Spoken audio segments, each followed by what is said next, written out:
Hello, everybody, and welcome to the Life is Strange double exposure panel at New York Comic-Con. We're very glad you guys are here. My name is Andrea Rene. You may know me from the What's Good Games podcast, from appearing on random internet video game channels, and being on stage at things like the Nintendo World Championships, EA Play, and a bunch of other cool, fun stuff in video games. I have had the pleasure of working with the Life is Strange franchise for several years, hosting panels at PAX West, at E3, and working with both of the wonderful teams at Don't Nod and Deck 9. And I'm very excited to be here today with some wonderful folks up on the panel. So let's get everybody introduced, and then we'll kick off the conversation. I do want to let you know we will be doing a pretty extensive Q&A to give everybody time to ask their questions. So if you have some burning questions, get them ready. I'll let you know when it is time. But before then, I would like to start with introductions of the two members from the Deck 9 team that are here. Game director, Jonathan Stauder. Hi, folks. And narrative director, Felice Kuan. And two of the fantastic stars of Life is Strange Double Exposure, playing at Max Caulfield, it's Hannah Telle. Hey, thank you. And playing Moses, it's Blue Allen. So just a quick show of hands. How many people in the room have played the first two chapters? Oh, wonderful. Yes, early access is underway. We do want you to know that this will be a spoiler-free panel. There might be some really mild things when we're talking about the characters together, but if you've seen any of the stuff that's on YouTube or the demos or things that are publicly available, that's kind of the territory we're staying in, because we want to keep the secret stuff secret. So be respectful of everybody in the audience. Don't spoil anything for anybody, and we will do the same. Deal? Awesome. Glad we're all on the same page there. All right. Well, Stauder, I think I want to kick things off with you. Good to see you again, by the way. Had a lovely time doing the panel with you and Felice in Seattle at PAX, where we did a live gameplay, which was super fun. And now that the game is almost here, just a couple weeks until full launch, how are you feeling about everything? It is supremely weird to be scrolling Twitter and suddenly see clips and screenshots and things like that have been under lock and key for years, and suddenly I can just watch a 30-second clip at the end of a given episode in my feed, which is wild to see, but then really gratifying because the response has been overall pretty positive, so that's really nice. You never know when sending one of these things out into the world, and so far, so good. Awesome. Felice, how about you? How are you feeling about it? I'm nervous as hell. This is a game that we've worked on for so long, and we love it so much. I don't know. I've never been at the cusp of something like this before, so I'm both excited and terrified. Well, I'm very excited for you both. From what I've played so far, it's been incredible, and I immediately have to go back and play it again because I want to make different choices, which we all love about the Life is Strange franchise. Hannah, it's so good to have you back playing Max for Double Exposure. Thank you so much. I'm so thrilled and really excited for you guys to see all of our hard work and all the heart we put into it, and it's just awesome to be here. How does it feel to step into the shoes of Max again? Well, it feels pretty surreal. Okay, I could also pull this over. There you go. It feels really surreal. I just feel really thankful and excited to be on this ride. I, had no idea this was going to happen, and when it did happen, it kind of pulled me back into acting because I had taken a break, and I'm just so excited to be on the ride, and I want people to know that we just gave it everything we had. Yeah. Awesome. I love that. And Blue, welcome to Life is Strange, playing Moses. How's it been working with the team? And I know we're going to dip into, your work with Hannah in a little bit, but I mean, being new to the Life is Strange franchise, did you feel right at home with all of us big ol' nerds? I never thought I'd be in a video game, or I never thought I'd work in voiceover or anything. So this was a shock and a gag to me, but it's been great. I feel like the fans have been super embracing of Moses, and I'm excited for them to continue to fall in love with him. And working with Hannah and the team has been incredible. I think we really crafted something special, and I'm appreciative of the collaboration we did with this. So I'm excited. Awesome. Now, I normally would be doing another introduction for a missing cast member who unfortunately couldn't be here in person today. So we have a little video to play for you from Safi. 1,000,001, 1,000,002, 1,000,003. Oh, hey. Didn't see you there. My name is Olivia AbiAssi, and I play Safi in Life is Strange. Come, take a walk with me. You ever find yourself saying, gee, life is strange? Like the fact that I spent $6 on this iced coffee this morning, and also that I'm drinking it in really cold weather, and also the fact that I can't be at New York Comic Con this weekend because I'm supposed to be a bridesmaid at a wedding. And I'm happy about it, but I'm conflicted because I want to be there with you guys. And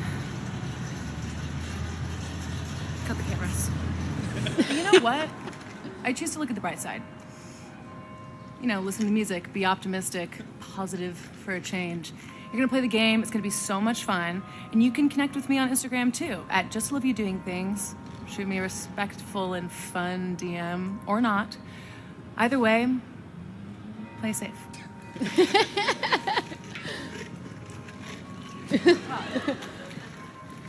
Leave me alone. Scouring me. That was a really fun message that Olivia sent. So she's at a wedding, so unfortunately we can't grill her about what's going on with Safi, and obviously no spoilers, so we will all find out together, I guess, after October 29th. All right, let's ask some questions. I am going to start with you, Stauder, about this game. So Life is Strange, as everybody in this room probably knows, is built on the mechanics of branching narratives.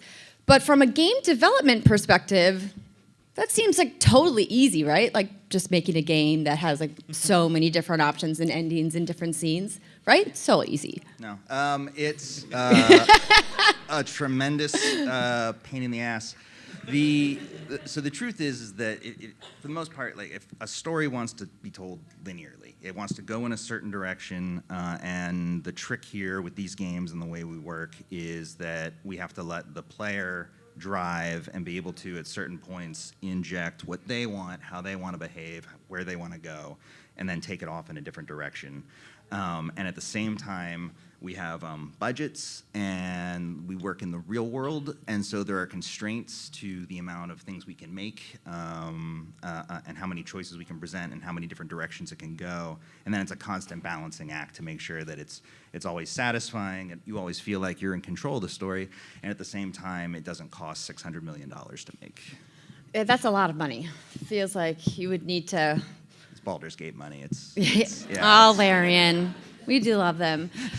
Felice, from your perspective, working with the narrative team, what kinds of challenges does it present, like, in the writer's room when you're creating some of these big game decision moments? I think that our team has been able to bring some situations to this game that maybe haven't been painted in a video game before, or at least not frequently. And so we have been really excited to put the player behind choices like these, but at the same time we know that we are writing for a global audience, and that so many little details, like just the way that Hannah's VM tilts one way or another, or the lighting, can affect which side of the decision seems like a wiser one or a more moral one. And so we have, with each one, we've striven to be as authentic as possible to that moment, and also clear enough to, again, a global audience from a lot of different backgrounds about what's kind of going on. And that's been both very challenging, but also, the most enriching part of working in this franchise. Yeah, I guess I didn't stop to think about the localization aspect of it, how because so much of the story is grounded in dialogue and those narrative choices, that people in different regions of the world, even being English speakers, might not get some of the idioms. of which there are plentiful and very fun ones. In fact, I wrote one of them down because it was so poignant to me I think it was from the first episode. And if you haven't played Life is Strange before, then you're going to be introduced to lots of really fun queer culture. And this is a big old lesbian game, and I love it. And I would, yes, we can absolutely cheer lesbians. Let's do it. And I wanted to ask you specifically about writing for lesbian culture and the people on the narrative team who contributed, because the line that I wrote down is, I don't need to do any scissoring right now. And it's like in a very different context than probably what you're thinking it is. And that's why I wrote it down, because I was like, I get the joke here. This is really fun. And so I wanted to kind of hear about the process, kind of baking in some of those cultural references into this game. Thank you for calling that out. You're welcome. So the narrative team was quite large. I think there was 9 of us, but the majority of us are queer. That's by design. And the story team was led by 2 fantastic women, Deandra Warwick and Mallory Littleton, and they are incredible. And we had so many talks about, I think, kind of the same thing I was just alluding to before, about representing things in a way that is going to land in a certain way to a queer audience, and then also the fact that we are writing a global game. So like, for example, in True Colors, there's this moment where Steph first sees Alex, and she's like, some chick. And she kind of has like a mad face, and it was really, really interesting because around the studio, there's such a wide variety of responses where many people felt antagonized, or maybe that Steph was mad at her. And then everyone who was queer was like, oh, okay, hi. So, like, we are constantly wrestling with that, and we want to, again, make sure that both our, all of our audiences feel that they can access this game. And so it's a lot of talking, a lot of refining, iterating, and trying it out in the room. That's great. I mean, I think we all love to hear that studios have representation writing the representation. I think that authenticity is what makes this franchise and this game so excellent. And I'm really excited for everybody who hasn't experienced some of these really fun lines to experience them.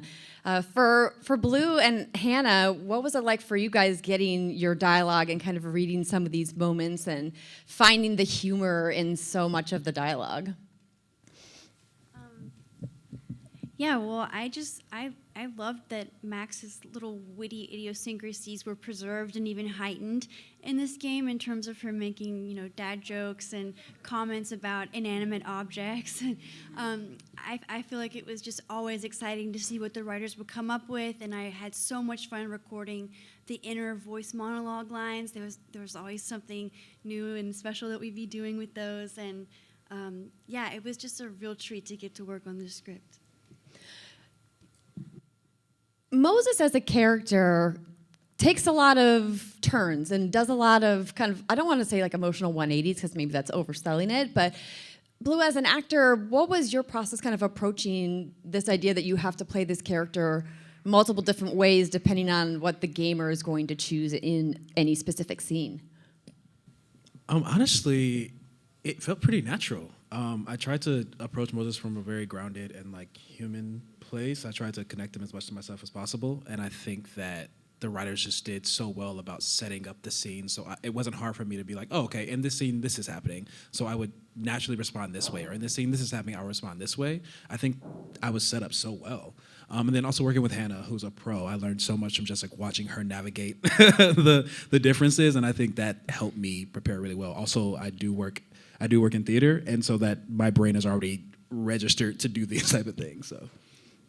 That's great. We were talking before the panel about how rare it is for voice actors in video games to get to do so many scenes together.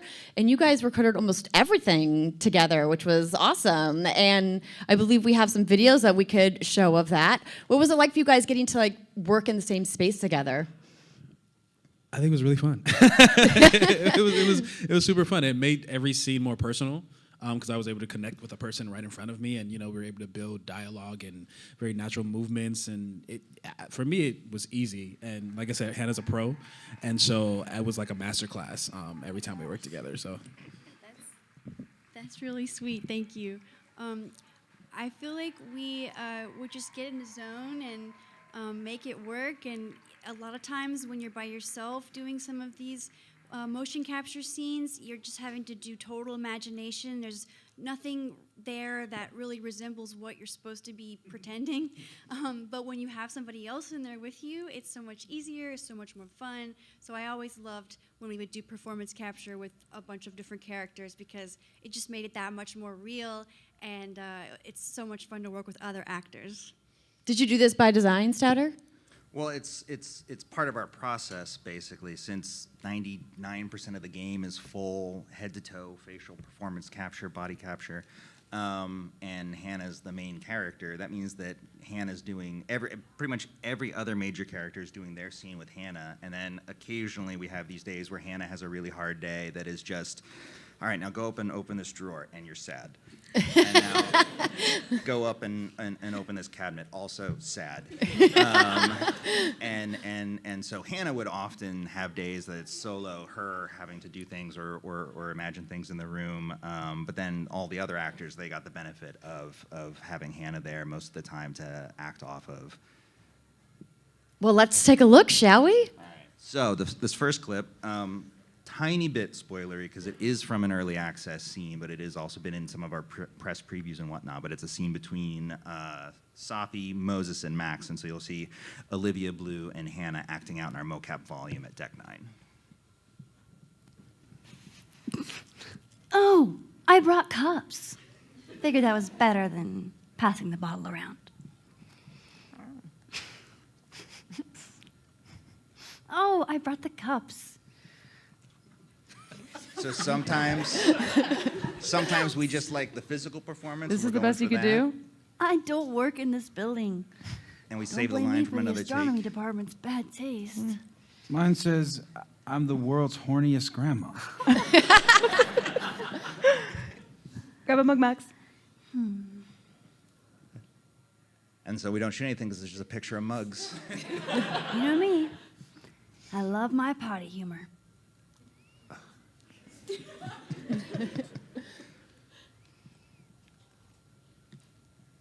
Well, 1 out of 2 ain't bad. The mug says nerdy or dirty.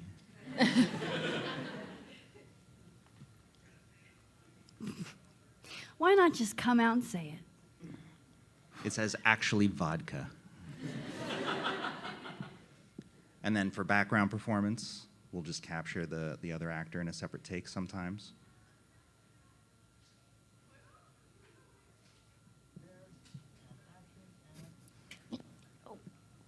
Are those suits comfortable? I have some good news. No. It's big, but I can't tell you what it is. I don't want to say The helmets anything are else comfortable, though, until everything is finalized. So if you watch this stagehand in the Well, back, whatever we're celebrating, I think it calls for a selfie. Oh, She- I just got she's this preparing. camera and I want to get some good use out of it. to hand off a prop that What we should can we say? track. Damn, I think I have hypothermia. Moses has hypothermia? Moses has hypothermia. Then we got our selfie. Yeah. And so you see that's our MoCap volume there in Westminster, Colorado. We can usually have about 3-4 performers in it at a time at most. It's not a super big space. We're not, Sony Santa Monica, but we do all right. We've got a mic stand with a tennis ball standing in for Moses' telescope. And you can see we've got them sitting in wire chairs. We do everything we can to make sure that the cameras always have a clear view of the little white, sorry, I leaned away from the mic, white ball all over their suits so we can track their movement. And we've got the cameras attached to their heads so we can get their awesome facial performances. And then, yeah, this is what we do for like a year and a half straight, and then we basically have a video game. I mean, that's incredible. They can see themselves as well, like in the level, right? Yeah, so off screen we have these large television monitors all over the place, and we can visualize them with their character models as they move around the level, so we know exactly where they need to be in the right chair. We can get an idea for what camera angles we want to use. We can make sure that just the data is coming in right, because sometimes all of a sudden, an arm will flip up through someone's neck. The camera's reading the data wrong. That happens quite often. And yeah, so we have a good sense for what it'll actually look like when we pull the cinematics and the gameplay together right there in the room. Are there some fun bloopers? Like, you guys like floss or whatever? There might be a dab or two hidden in the. Ooh, a dab! I love a dab. But are we? You can groan. It's okay. That was the intention. I'm gonna be careful to not set up a clip we don't have. No, that's fine. Oh, I didn't want to mislead expectations. I was just curious. Oh, they're out there. They'll be weaponized on social media. Ooh. In the coming weeks, I'm sure. I love that. And we have one more little one to show too, right? We do have one more, and this is what is usually, like I was saying, one of Hannah's harder days, where it's just her in the volume performing. This is her recording a cutscene for the cat storyline that runs through the game as part of the DLC content. So you're going to see her interacting with a bunch of makeshift props in her imaginary kitchen in the game.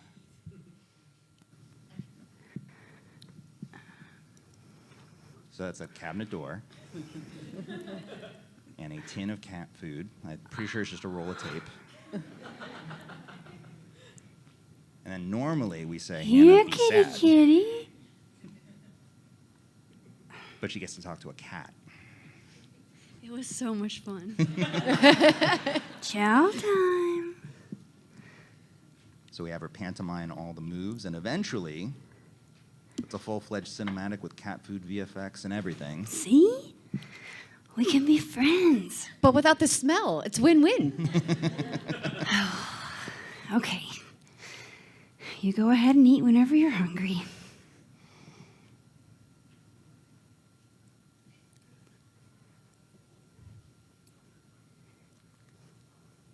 And then sometimes, I guess we just do a pickup for a very specific action or motion, because we realize how we want cinematic to cut together. See? And then we didn't even need the full line.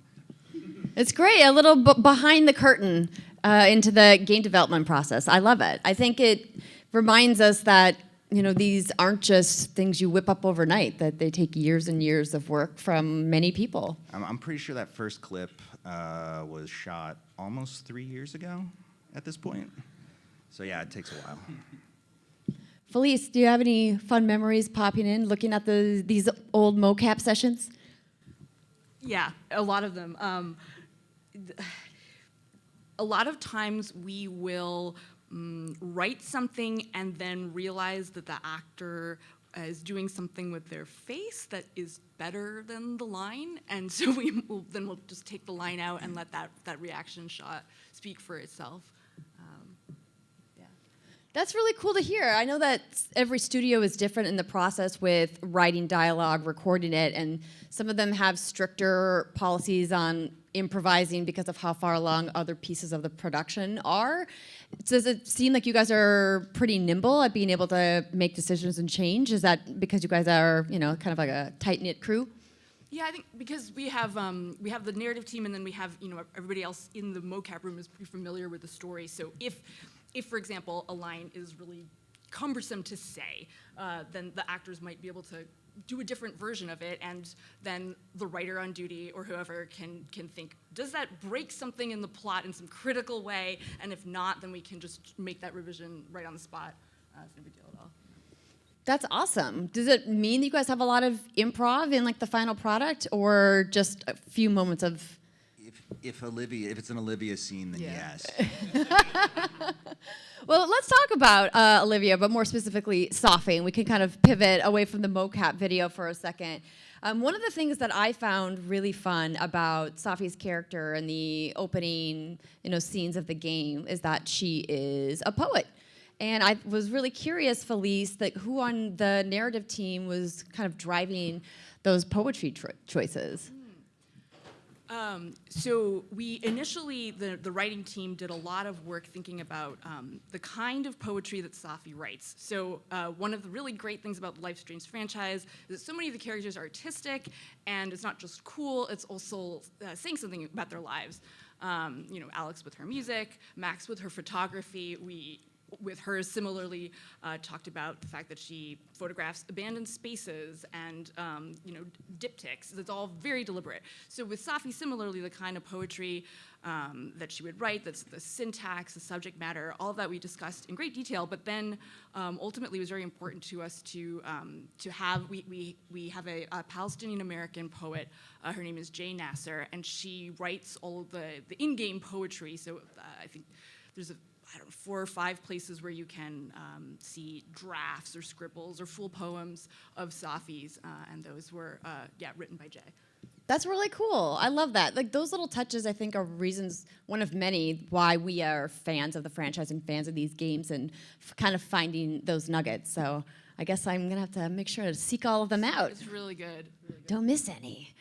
Hannah, I would love to hear from you about where you are at with Max as a character and how different she feels in Double Exposure to where she was previously in the franchise. She's got a whole new set of cool powers. Well, yes, that's one major part of her life. But another part is that she's navigated all of the twists and turns of her early 20s. She's obviously had to process an extremely difficult decision and grieve through that and work through that no matter what decision is made at the end of the original game. And that has definitely stayed with her and haunted her in a way. But I think the most important thing about this version of Max is that she's really making a concerted and true effort to try to be strong and accept her position of authority at this new college where she's the artist in residence. She's in an influential position, and she has a lot of younger people looking up to her, and that really means a lot to her based on how her previous teaching experiences with a student-teacher relationship have been. So I just wanted to make sure that she had risen to the occasion of being a working professional, and she's also had some success as a photographer, and that's really validated her. And I think she's grown out of some of her previous introverted idiosyncrasies, and she's kind of embraced who she is, and she's okay with being Max, and that's enough for her, and she feels fully competent and capable as this person. And she got to it so early in life. Good for her, Max. Seriously, I'm still working on it. Blue, Moses is such a fun, interesting character who has got so many different sides. Is there a particular facet of his character that you were really drawn to? I love how innocent Moses feels. Obviously, he's nerdy and it's just extremely smart. He's much smarter than I ever will be. But he feels very innocent. He doesn't feel jaded. And I think that's because he's surrounded by really great people. I think I love the relationship he has with Safi the most because she seems to pull out another side of him. I think she's the one who makes him try new things, and she's the one that pushes him, and she's a safe space for him. And so I think that there's just something very loving about just his stance on the world and his stance on people. And I think that's what I love the most about him. He just feels so innocent. He feels so untouched. He feels like I call him my special boy. Like I just want to protect him. You know? Did he get you into astronomy? Not successfully, but I did research some things. My attention span doesn't work that well, so I leave that to him. I mean, he's and I'll got a stick to pretty singing. bomb telescope. Like it's really cool. He's incredible. He is incredible. Maybe I might be biased, but. Well, you're allowed to be biased about the character that you play in the game. I have a couple more questions, and then we're going to open it up to your guys' questions. Stauder, this game is so fun because of the small moments. So we talked about finding the poetry, the idiosyncrasies, the quietness of it. But a big part of game design in exploration or even adventure-based games, and this is obviously like a hybrid, is the idea that you still need to push the player forward through the level to get them to keep experiencing what's next in the story. How do you and your team balance that design choice, knowing that you don't really want the player to always say, oh, I see that door over there. I should probably go open it. It's time for me to go open that door over there, while also giving them space to just explore and live in the space? Yeah, I mean, you joke, but I'm pretty sure some of those lines are in the game. Great job, Felice. So we're always trying to make sure that the player is ideally never lost, and knows where to head next. But if they want to take the time to wander, most of the time, we want to give it to you. There are certain scenes in this game where we do want you moving pretty quickly and you'll be motivated to, but for the most part, to walk around and enjoy and take your time. And the different methods we have for that are like those exact lines you were just saying. We go ahead and every scene we have a series of hints that we are always feeding the player, and we can change that time every scene. So if it is a slower paced scene, it's 6 seconds, 7 seconds between hints. If it's a faster paced one, it's 2. Get moving, get on with the game. And so that's just a matter of tuning for the vibe of the scene. And then we always have fallbacks, like you can always check Max's phone, you can always check the objective. Like we always have a lot of UI support to let you know where to head next as well. And then ideally, even if absent the hints, it's where the characters point you, where the environment's drawing you and whatnot. So we still try to do that. We don't necessarily, this is not a knock against games that do the yellow paint thing. The yellow paint thing's great. There's a reason that yellow paint goes into video games. But we don't do that. That's fine. Man, it really sounds like Do you want yellow paint in your game? I feel like, is it a video game if it doesn't have yellow paint? Like, should we do that in the next one? But anywho, we do our best to just make sure that the game is always pointing you in the right direction through about 7 or 8 different ways. In this game, though, if you don't like Max talking in your ear, you can turn her down, right? Yeah, you can. Yeah, You can adjust that hint timer. So, like. That's a pro tip right there. Another one is you can also, there's a ping system in the game for finding interactable items, and that's new for the franchise, right? Yeah, we have a variety of accessibility features for the first time in the franchise that you can set upon starting the game up for the first time.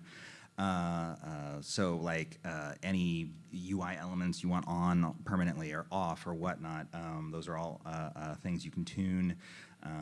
And so yeah, we aim to be, I think each time at bat we're going to aim to be the most accessible installment in the franchise, and so that's what we were trying to do, is trying to plus what was done in True Colors here. So we worked with accessibility consultants who played early builds of the game, just gave us general feedback on what they like to see in games and whatnot, and there's a lot of great games that are doing a lot on the accessibility front, and so we just endeavored to do as much as we possibly could for this game before it got into players' hands. And I want to just give you a little round of applause for all of the content warning sliders you can turn on and off in the game, which is so helpful for games like this, because this game goes places, I'm sure. And we talked in Seattle about how you guys said this is the darkest Life is Strange game yet. So strap in, I guess. So question time for you guys out there. We will ask you to please, if you have a question, form an orderly line in the center of the aisle here. And I want to remind you that there is to be no spoilers if you've played early access, or I will come down there and beat you myself.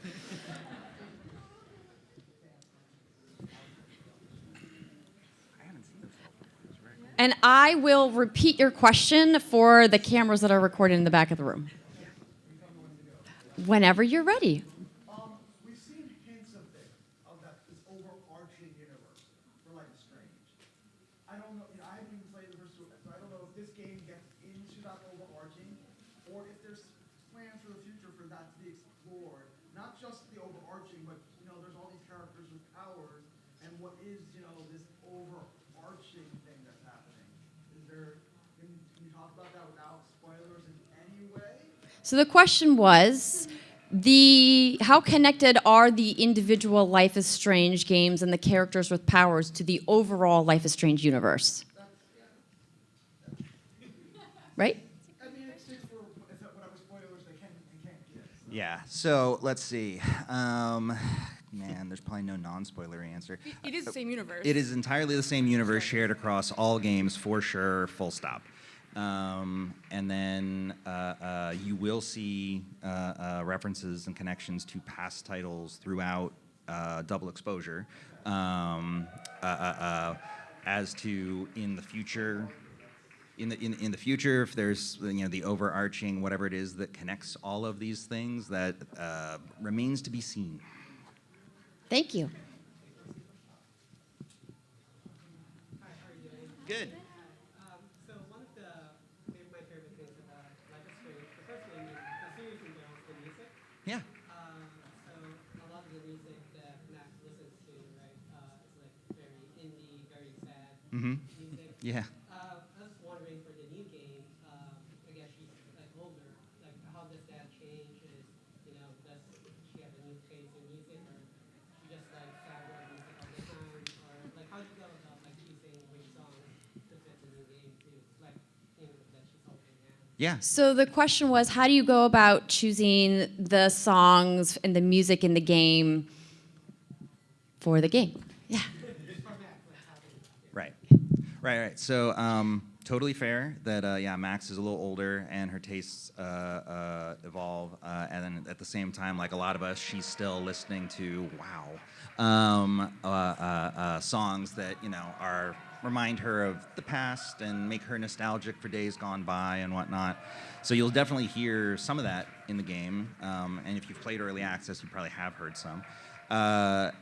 But one of the other things we tried to do specifically, one of the things that drove music choices in this game was looking at, for Double Exposure, the story of Max and the murder of Safi, and how Safi coming into Max's life changes her trajectory. And so how does that, we tried to evoke that through the music too. So ideally, once you kind of understand the story of the game, you sit and you listen to the soundtrack, and it feels like it kind of takes you on Max and Safi's sort of parallel journey and how they sort of change and influence one another across the game. And so that drove a lot of our music decisions, was a very character-based sort of approach.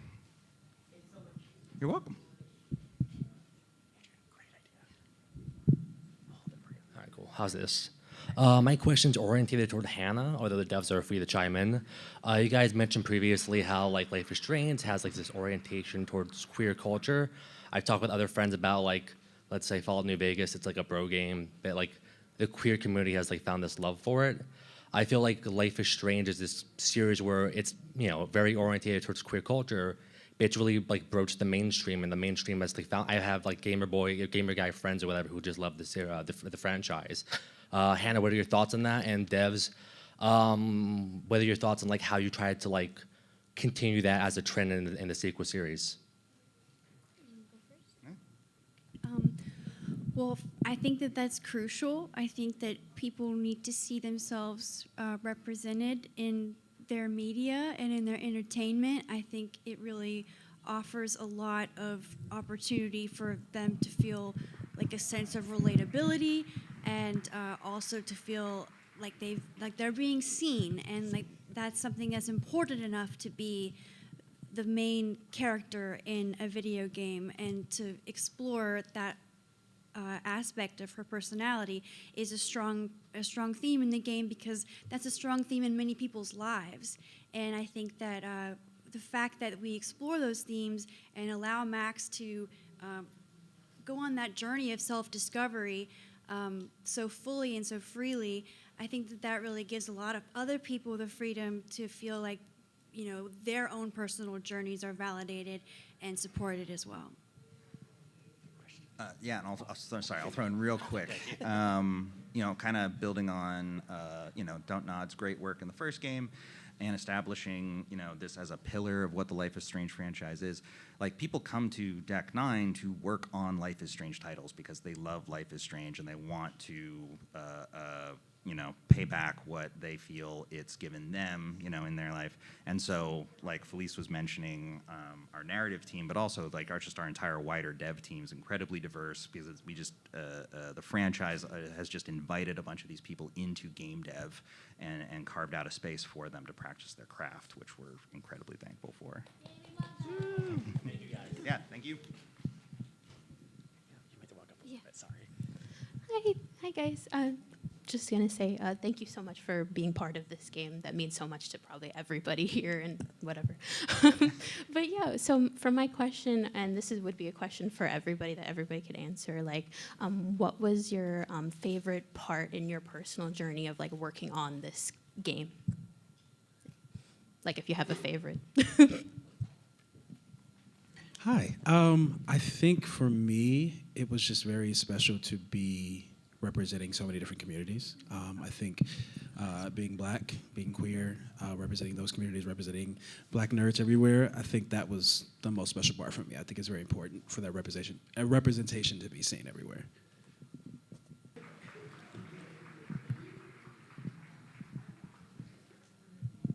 Hi, my name is Paul, and I've loved the Life is Strange franchise ever since the first game. I was 17 when the first one came out, and now 26, and it just feels like I've grown up alongside Max, watching her go from 18-year-old timid young woman to a full, much more confident adult. It's really helped my own life as someone who's discovered themselves as bisexual lately, and it's just, I've loved that. So my question is for the devs here. With Season 1, a lot of people praised that game for how well its rewind power was implemented into the gameplay in terms of the puzzles, like making you feel really smart for using your rewind power in creative ways to solve certain things. And sometimes even you have multiple solutions to puzzles because of that.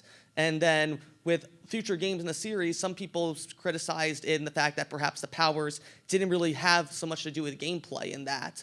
So with double exposure, what made you want to give Max this new power of shifting realities as opposed to just creating new puzzles to use with rewind and stuff like that? No, fair question. In the early days, the early development of the game, we're starting with ideas for powers independent of a protagonist, and then we're thinking of a protagonist and how their arc might be best exemplified by use of that power, and through gameplay, how can you evolve that character and move them through the arc. And so when it became clear that shifting between these two timelines, the difference being the death of this friend, and it becoming clear that we could build a Max story that would maybe allow us to expand on what her arc could be beyond the end of the first game, it felt really organic. But then in development of the power, we made a real effort to make sure that every scene was, if you're pressing a button, it's bringing you story. We want to jam-pack the game with story, and if you're not pressing a button to get the story, it ought to just be a movie or a TV show, so why is it a video game? So we aim to make it as interactive as possible, so I'm hoping that when you sit down and get a chance to play, you'll feel that maybe we're getting back to the level of gameplay from the first one. Oh, awesome. Fantastic. Thank you for your question. Thank you.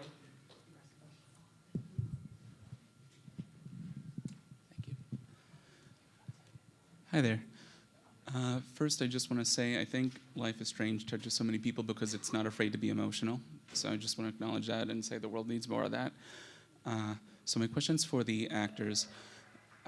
With so many different choices and moralities, let's say subjective moralities, I was wondering if you ever find yourself judging what the characters would do, and if it might impact a performance and what you would do to reel that back in if you found yourself personally judging it. That's such a good question. Actually, yes. I have some pretty strong moral beliefs and want to treat people a certain way, and sometimes there'll be a reaction from Max that I have to act out that is nothing I would ever say. I would never say this to someone. But you have to find the truth in why this particular version of the dialogue would be appropriate for her to say. Everyone's just picking the choices that make the most sense to them in the moment. And so if someone is feeling a particular way, they might be more subjected to probably choose maybe the choice that I didn't really approve of. But that's their truth and what they're going through. So I want to make sure that each choice is justified, that there's like a level of truth and believability and groundedness in each choice so that everyone feels like their choices are respected. Hi, it is so wonderful to meet all of you. I've known Life is Strange since I was in middle school, and now I'm 22. I'm so sorry. I'm so sorry. But yeah, I've known Life is Strange since I was in middle school, and now I'm 22. And I guess my question may not be the best because it's like a yes or no question, but you can feel free to add details if you'd like.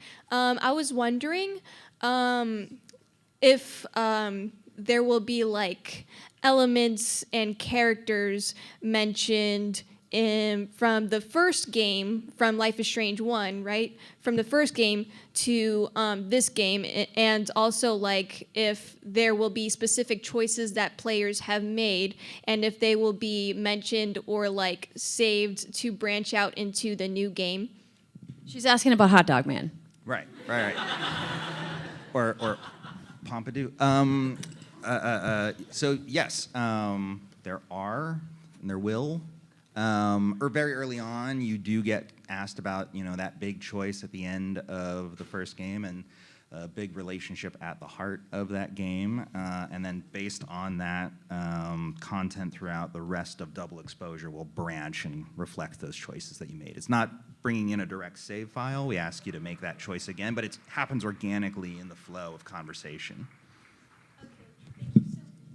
So you can change your mind if you didn't like the choice you made, I guess.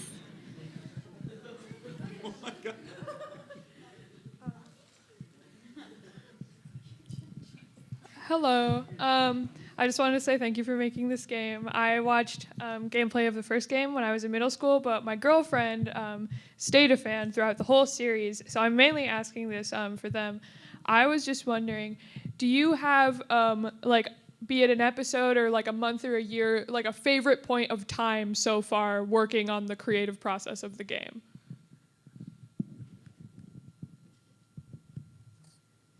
Okay, so I was waiting for you to jump in and give you a chance to talk. I feel like I'm hogging the mic.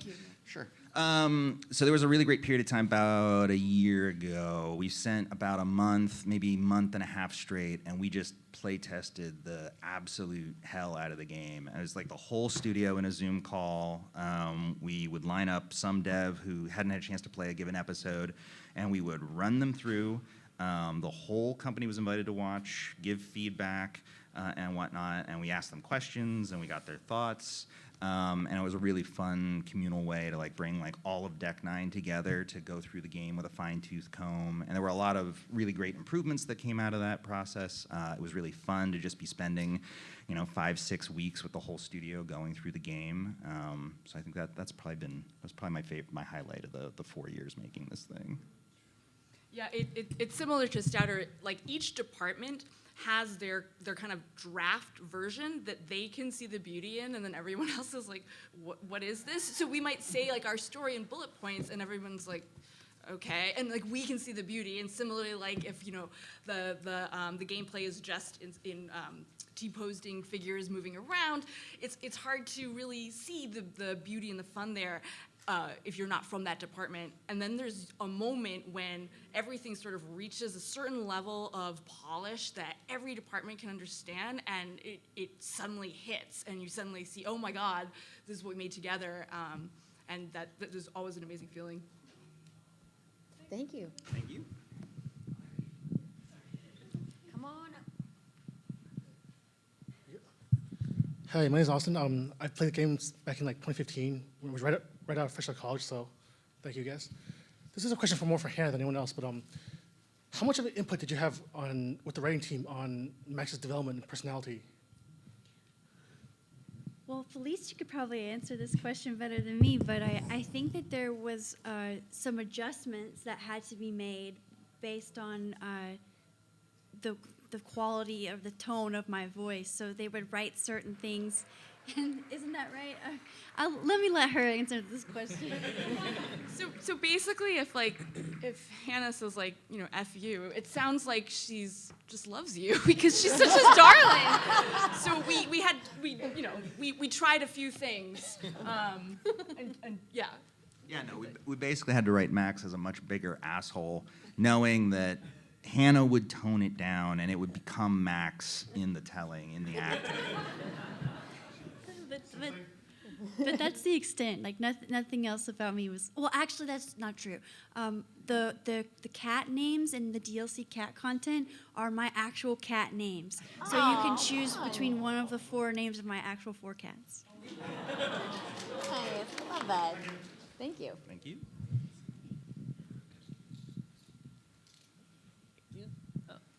Hello, I played the first Life is Strange back in 2016, and before this came out, I completed the game with a friend just to get a sense of Max's arc going through the story. And I was curious to know, going into the development of the game, it feels like based on the major choice at the end of the first game, depending on who you save, this new situation places Max back into, like, the world is dragging her back to where she was at the beginning of the story last time. So I was wondering, going into development, what you thought or what you wanted to be different for her this time, like having her accept that death at first, and then obviously she gets the new power to change it.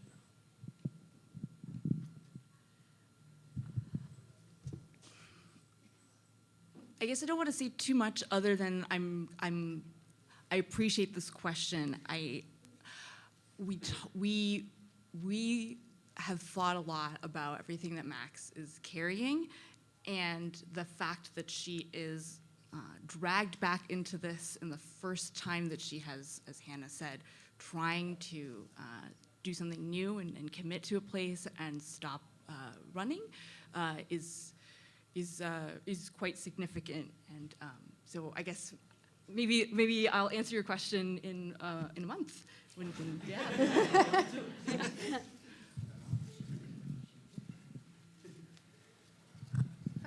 I guess a little bit directed at Hannah, but I was just wondering, in the original game, did you have like a favorite scene to work on or play through, or In the just like original a game? or like the chapter, I guess? Yeah, for sure.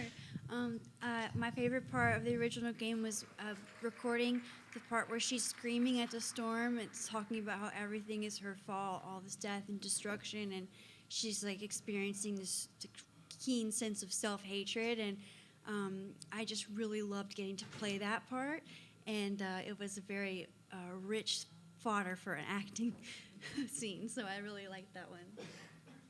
Thanks. Hi, thank you all for being here. Just in general, your presence means a lot to me and means a lot to every one of the fans who are here today. So thank you so much for developing games in general. As an aspiring game developer, I look up to you guys. I look up to the voice actors. I look up to everybody on the back end who works on this project doggedly. So with that in mind, were there ever times where you guys had to cut corners or sacrifice a little bit of quality in order to ship out your game? Like, as in, were there ever a time where you had a line and it just had to be cut? Or was there ever an asset, a gameplay mechanic that it just had to be cut, we couldn't do it in time? Constantly. Yeah, and sorry, not to be flippant, No, it's all right. It's okay. but I mean It's that's gets game development in a nutshell, which is there's a box the game has to fit in. That's your scope, and then my job as director is to make sure that the walls of that box bow but don't break. And when it looks like those are going to break, that's when a scene gets cut, a feature gets cut. We cut lines all the time for pacing reasons and whatnot. But yeah, we are constantly vigilant about the scope of the game and trying our best to produce the best thing we can in the time we've got, and knowing when to make those cuts so that folks can go home to their families, live a life outside of making the game and whatnot. But yeah, it's constantly scoping all the time. And we only are going to probably have time for like 3 more questions, but Felice and Stauder will be at the event tomorrow. So if you have more development questions, come on down to our fun community meetup and we can all nerd out about Life is Strange together. All right, come on up.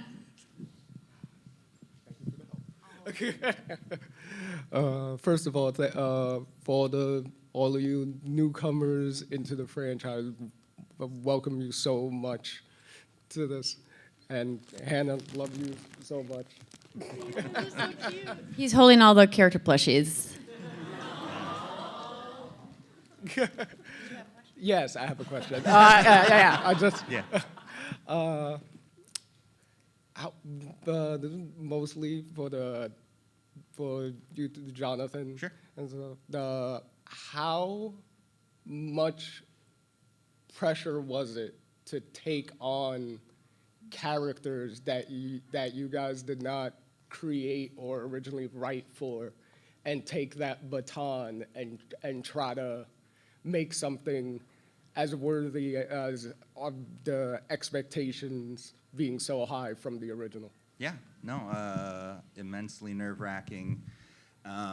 It's a huge deal to step into the shoes of moving forward characters and whatnot that other folks have done such an amazing job with creating and doing their first time with that.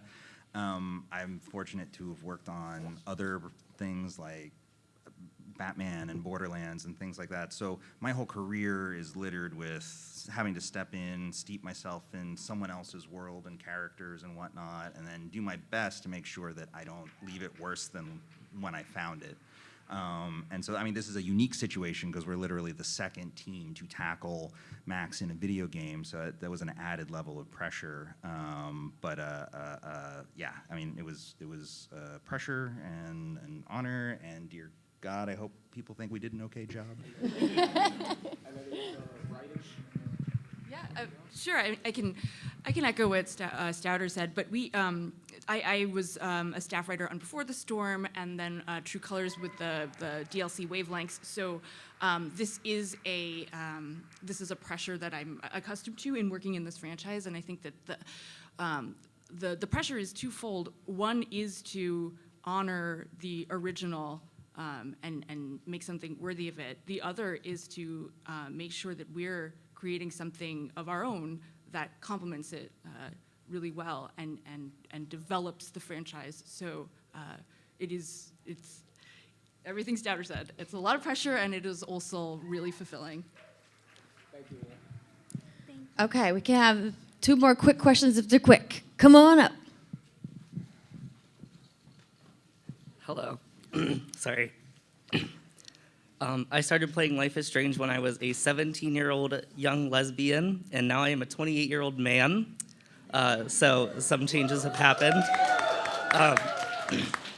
But so after 3 games and about 10 years without Max, what kind of made you decide to bring her back and that it was time? So it's always an interest of us to keep the franchise fresh. So we've had this anthology approach, new protagonists each time out, even if they're connected in the same story, like playing as Chloe in Before the Storm. This is one bizarre situation where it's maybe innovative in this franchise to return to a character that previously was in the game, but then how to do that in a way that was fresh and challenging and new and offered something different, but harken back to the first. So I think in developing what we thought might be interesting in terms of a power, and then realizing it was going to help us facilitate, like, there's a lot of Mac's story to be told after the end of that first game. This massive climactic event in her life occurs that has to change you as a person, but we don't get any real time to explore it because you get your awesome little cutscene with a really cool indie song, and then you're out. So, which is great, but now there's a whole nother chunk of time you get to spend with Max and sort of plumb the depths of what that time meant to her and what it means to her future. Thank you. Yeah. One, two? Okay. Hi, thank you so much for making the game. But if any of them made it into the final cut, what was your favorite inside joke or meme that made it in? Oof, man. I love a good Jurassic Park reference in my games. So if you're exploring the very first scene in the game and happen to stumble upon some fun plush toys to take home, you might hear a line referencing that amazing film. Anything else? I mean, We already covered scissors. well, I mean, there's another. We were able to get Hannah Telle talking about a caked up Mothman. So I'm sorry, what? She was talking about what? Sauce, right? A caked up Mothman. Oh. Just wanted to clarify, thanks. Blue, do you have any fun, one-off lines or memes, jokes? I guess world's horniest grandma. It's a pretty good one. Thank you for your question. And thank you for all of the questions. And I'm sorry we couldn't get to them all. They were all wonderful. But we do hope that we'll see you tomorrow night at our fantastic event from 7 to 10. The QR code is still up there, so make sure you scan that and get yourself RSVP'd. And thank you to Jonathan Stauder, Felice, Kuan, Hannah Telle, and Blue Allen for being here on our Life is Strange Double Exposure panel. And the rest of the team at Deck 9 and Square Enix. We love you guys. Thank you so much. Have a happy Comic-Con.